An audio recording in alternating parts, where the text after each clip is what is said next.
Tiga. Baik, selamat pagi teman-teman. Selamat pagi. Pagi juga. Baik, di sini saya akan menyampaikan materi ke-12 mengenai perubahan organisasi. Namun sebelumnya saya akan memberikan proses terlebih dahulu. Baik. Mohon untuk disimak bersama-sama. Untuk level 1 yaitu mengingat pertanyaannya, sebutkan 6 kekuatan pendorong yang diidentifikasi.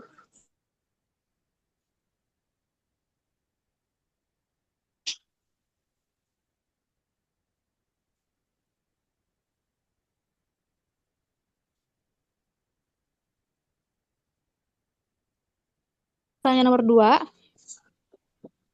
jelaskan mengapa konsep unfreezing dianggap sebagai langkah yang paling krusial dalam model tiga tahap perubahan menurut Kurt Lewin. Pertanyaan ketiga, bagaimana seorang manajer dapat menerapkan strategi komunikasi untuk mengatasi resistensi karyawan yang muncul akibat ketakutan akan ketidaktahuan saat pengenalan teknologi baru. Itu saja pertanyaannya, saya beri waktu selama 5 menit.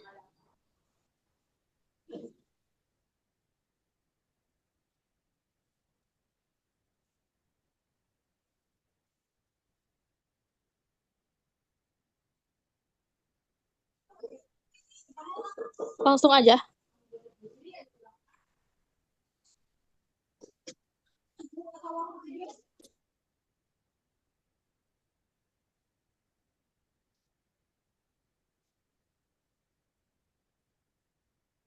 Tiga.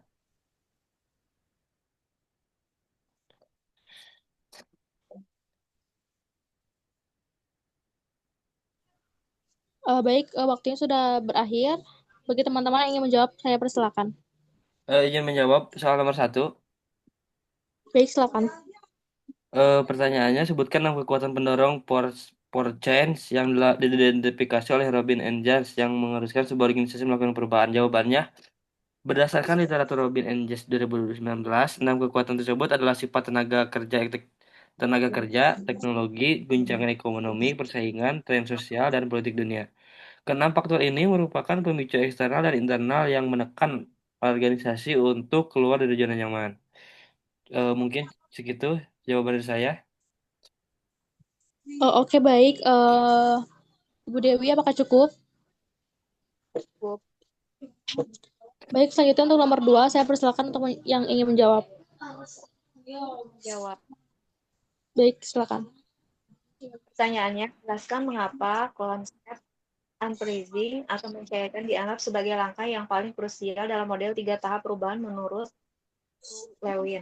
Jawabannya, unfreezing menjadi krusial karena merupakan tahap persiapan psikologis tanpa mencairkan status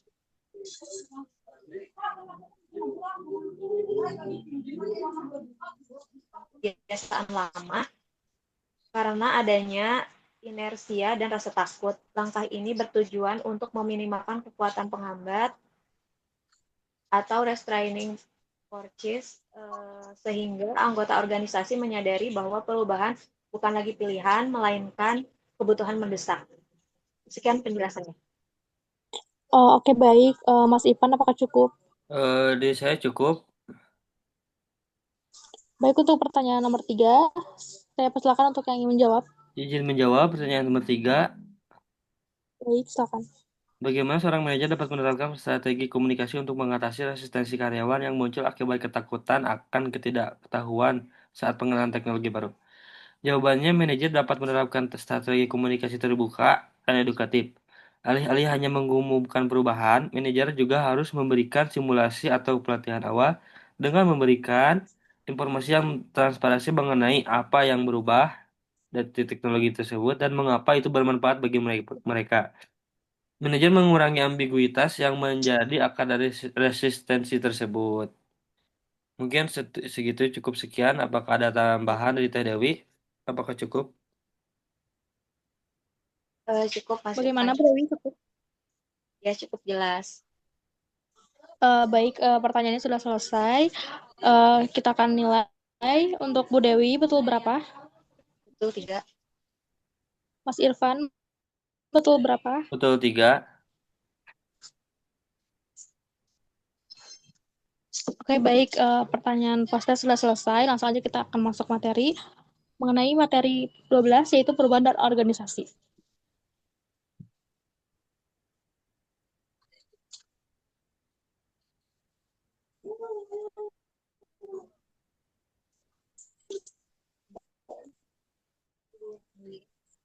Uh, Pengertian perubahan organisasi itu sendiri, efektivitas organisasi, dan upaya terencana untuk meningkatkan efektivitas organisasi dengan mengubah struktur, teknologi, dan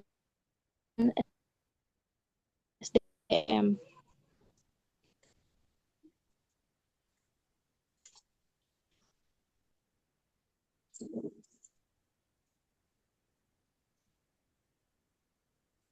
Wins and Judge. Yang pertama ada sifat tenaga kerja, seperti meningkatkan keragaman budaya dan AI. Dan yang ketiga ada guncangan ekonomi, seperti perubahan nilai tukar mata uang atau kejatuhan pasar modal. Dan yang keempat ada persaingan, itu persaingan global dan startup baru yang mendisrupsi pasar. Dan yang kelima ada tren sosial, perubahan gaya hidup misalnya tren belanja online atau kesadaran lingkungan. Dan yang keenam ada politik dunia, perang, kebijakan perdagangan, dan internasional atau regulasi baru.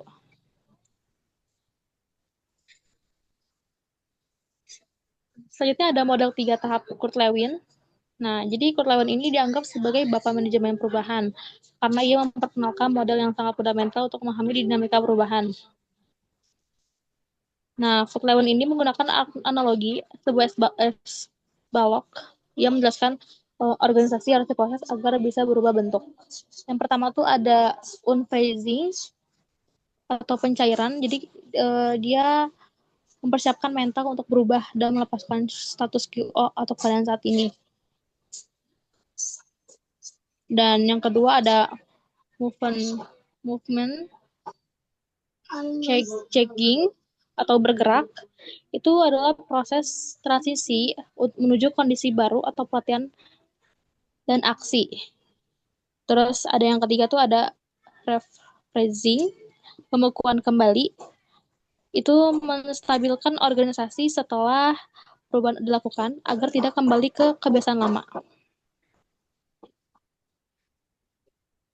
Dan yang selanjutnya ada model 8 langkah John Kotter.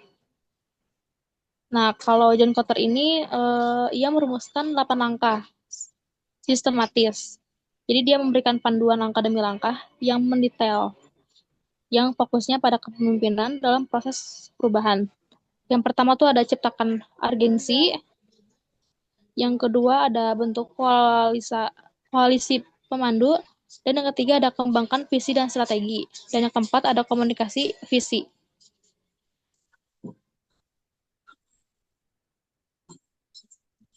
Dan ini ada model 8 langkah John Kotter yang bagian 2. Yang nomor 5 ada memberdayakan tindakan luas seperti hapus hambatan. Dan yang keenam ada hasilkan kemenangan jangka pendek. Dan yang ketujuh ada fasilitasi keuntungan. Dan yang kedelapan ada tanamkan dalam budaya. Dan ini detailnya dari 8 angka Kotter tadi. Jadi tahap 1 sampai tahap 3 itu fokus pada emosi. Jadi tanpa rasa urgensi, orang tidak akan mau bergerak tanpa visi, orang akan bingung arahnya kemana. Dan untuk tahap keempat sampai keenam, itu melibatkan seluruh organisasi. Jadi ini fokus pada aksi. Dan yang ketiga, tahap 7 sampai 8 itu menjaga keberlanjutan. Jadi ini fokus pada budaya. Jadi jangan mendeklarasikan kemenangan terlalu dini sebelum sistem baru benar-benar terapkan. Dan selanjutnya ada membedah hubungan antar model. Nah, di sini tuh perbedaan gitu mendasar antara keduanya. Kalau model Lewin itu bersifat makro, ia berbicara tentang pola pikir psikologis manusia dalam perubahan. Sedangkan model Kotter bersifat mikro dan prosedural. Jadi dia mengenai pemimpin.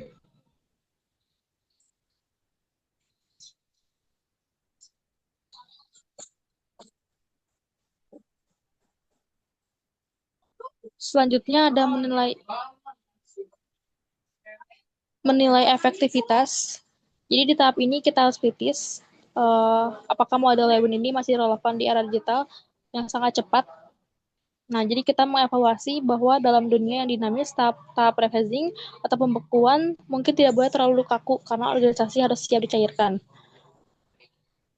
Dan kita memberikan kembali justifikasi bahwa model Qatar sangat efektif untuk organisasi yang besar yang memiliki birokrasi yang kompleks.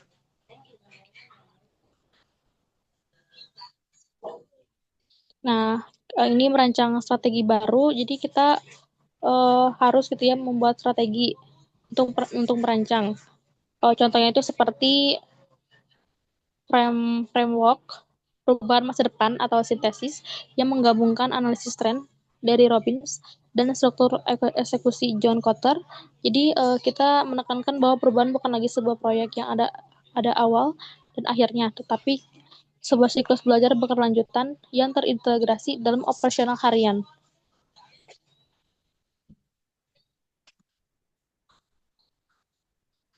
Dan yang terakhir ada kesimpulan. Jadi ini kesimpulan tuh mengutip konsep dari para ahli tadi. Jadi mengenai perubahan itu sulit, tapi itu diam itu mematikan. Jadi dengan kita memahami teori-teori dan langkah-langkah ini, itu bisa kita memiliki peta untuk jalan dan membawa organisasi kita ke arah yang lebih baik. Dan yang pertama itu ada pesan utamanya. Pesan utama organisasi yang bertahan bukan yang terkuat, melainkan yang paling adaptif terhadap perubahan. Dan kunci keberhasilannya yaitu memahami dorongan eksternal dari Aldi Robbins dan mengelola transisi psikologis menurut ahli Kurt Lewin dan memimpin proses dengan disiplin ahli John Kotter. Dan materinya sudah selesai. Apakah ada yang ingin ditanyakan mengenai materi ini? Izin bertanya, Bu. Baik, Ibu silakan. Apakah budaya organisasi yang kuat merupakan aset atau justru penghambat saat perusahaan perlu melakukan transformasi besar-besaran? Sekian pertanyaannya. Oke, langsung aja saya jawab ya, Bu. Tadi untuk pertanyaannya, apakah budaya organisasi yang kuat itu merupakan aset atau justru penghambat saat perusahaan perlu melakukan transformasi besar-besaran? Nah, jadi kalau menurut saya, budaya organisasi yang kuat itu bisa menjadi aset maupun penghambat saat perusahaan perlu melakukan transformasi besar-besaran. Jadi ini tuh tergantung pada sebuah konteksnya. Nah, jadi kalau aset itu, budaya yang kuat bisa meningkatkan komitmen karyawan dan memperlancar implementasi perubahan. Tapi jika budaya organisasi mendukung perubahan dan inovasi, jadi budaya yang kuat juga bisa menjadi pendorong transformasi. Sedangkan kalau penghambat itu, jika budayanya terlalu kaku dan menolak perubahan, maka bisa menjadi hambatan besar dalam transformasi. Dan juga kalau budaya terlalu fokus pada tradisi biasa, itu bisa membuat perusahaan sulit beradaptasi dengan perubahan lingkungan. Kalau untuk contohnya itu seperti perusahaan teknologi seperti Google kan memiliki budaya informasi yang kuat. Nah, jadi sehingga memudahkan mereka untuk melakukan transformasi digital. Sementara itu, perusahaan tradisional seperti Kodak gagal beradaptasi dengan perubahan digital karena budayanya terlalu kaku. Apakah cukup atau ada yang ingin menyanggah? Mas Irfan cukup? Bu Dewi? Cukup jelas. Mas Irfan ada tambahan nggak? Cukup, mungkin menurut saya jelas itu, cukup jelas. Oke, baik. Selanjutnya ada pertanyaan lain nggak? Cukup semuanya sudah telah jelas menurut saya. Aku cukup jelas. Apakah mungkin Mbak Dewi masih kurang? Mbak Dewi, apakah Sudah cukup? cukup, sudah cukup jelas. Boleh, cukup. Oke, terima kasih kepada yang telah menjawab dan terima kasih sudah mendengarkan materi. Selanjutnya saya akan memberikan pretest. Mohon untuk disimak bersama.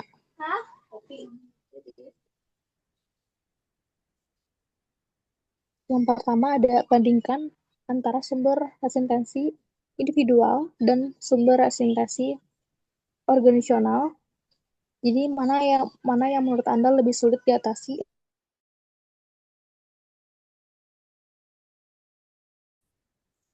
Dan untuk pertanyaan nomor 2, berikan penilaian Anda terhadap efektivitas model perubahan Lewin di era disrupsi digital saat ini yang bergerak sangat cepat. Apakah tahap refreshing masih relevan? Dan untuk pertanyaan terakhir, rancanglah sebuah kerangka kerja singkat untuk membangun organisasi pembelajar di sebuah perusahaan yang sebelumnya memiliki budaya kerja yang sangat kaku dan menolak suatu perubahan. Itu saja pertanyaannya. Saya berikan waktu 5 menit untuk teman-teman menjawabnya.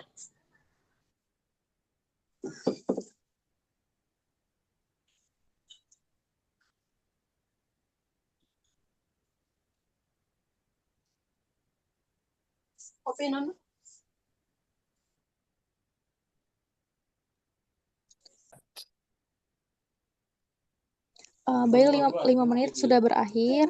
Bagi teman-teman yang ingin menjawab, saya persilakan.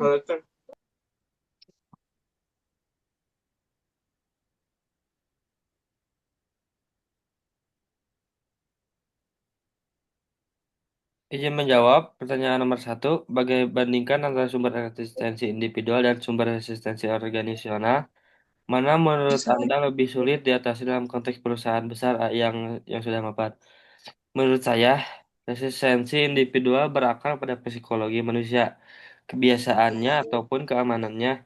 Sedangkan resistensi organisasional berakar pada struktur inersia, struktur ancaman terhadap alokasi sumber daya. Mungkin pada perusahaan mapan, resistensi organisasional seringkali lebih sulit diatasi karena hanya tertanam dalam sistem, hierarki, dan budaya yang kaku selama puluhan tahun, sehingga membutuhkan upaya sistematik untuk mengubahnya, bukan sekadar pendekatan personal. Mungkin menurut saya segitu. Baik, Bu Dewi, apakah ada pertanyaan, adakah jawaban tambahan lagi? Cukup. Baik, selanjutnya untuk nomor 2, saya persilakan untuk yang ingin menjawab. Izin menjawab. Pertanyaan kedua, berikan penilaian Anda terhadap efektivitas model perubahan Lewin di era disrupsi digital saat ini yang bergerak sangat cepat. Apakah tahap refreshing masih relevan? Jawaban saya, model Lewin tetap relevan namun perlu dimodifikasi. Kritiknya adalah di era modern, tahap refreshing atau membekukan kembali tidak boleh terlalu kaku karena organisasi harus tetap fleksibel.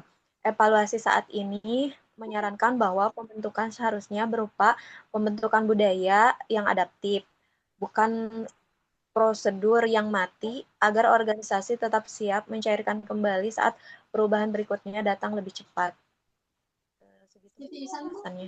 Oke, baik. Mas Ipan, apakah cukup dengan jawabannya Bu Dewi? Cukup, mungkin segitu saya. Oke, dan pertanyaan terakhir, saya persilakan untuk teman-teman yang ingin menjawab. Saya ingin menjawab nomor tiga.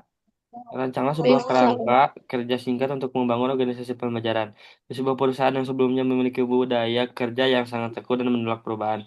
Jawabannya mungkin kerangka kerja tersebut akan melibatkan yang nomor pertama definisi kegagalan, mengubah kebijakan perusahaan untuk menghargai eksperimen dan melihat kegagalan sebagai data pembelajaran. Yang kedua, berbagi pengetahuan, menciptakan platform lintas departemen untuk meruntuhkan sekat-sekat informasi. Kemudian yang ketiga, kepemimpinan transformasional melatih para kepemimpin untuk bertindak sebagai fasilitator pertumbuhan, bukan sekedar memberi perintah guna menumbuhkan kemandirian berpikir pada seluruh anggota organisasi. Mungkin menurut saya segitu. Oke, baik. Bu Dewi, apakah cukup dengan jawabannya Mas Ivan?